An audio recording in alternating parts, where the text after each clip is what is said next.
কি হইছে? কিছু হয়নি। তুমি কোথায়? এই তো আমি এদিকে আসতেছি, দাঁড়া। কি রে, কি হইছে? কি হইছে বল। আগে তুমি বলো, কয়টার সময় উঠতে হবে সকালবেলা? কেন প্রতিদিনের মতো ভোর 5টার সময়? কেন মা, ঠান্ডা লাগে সকালবেলা। সকালবেলা উঠে ফজরের নামাজ পড়তে হবে, কোনো বাহানা চলবে না।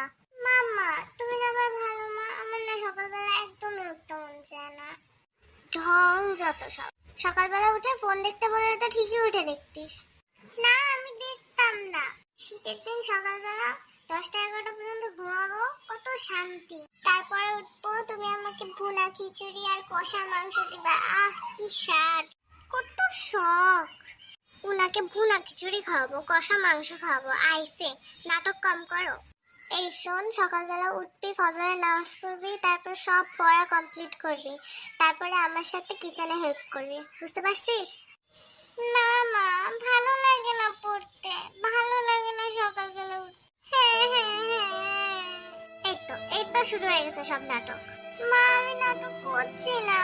তুই জানিস না আমি একবার বলছি মানে তোর ওটা করতেই হবে। দূর সাই, নাটক করেও কোনো কাজ হলো না। তোমার মধ্যে কি একটু মায়া দয়া নাই মাম্মা? তোমার মধ্যে প্রচুর মায়া দয়া আছে, শুধু আমার জন্য নাই। হ্যাঁ, কিন্তু আমি তো জানি আমার মাম্মা অনেক ভালো। Please mumma, east and west, my mother is the best.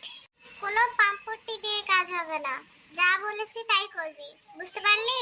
দূর, তাহলে কি আমার সকালবেলায় উঠতে হবে? জি হ্যাঁ আম্মা জান।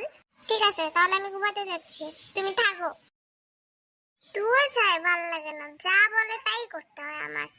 শোনো ময়না পাখি, আমি তোমার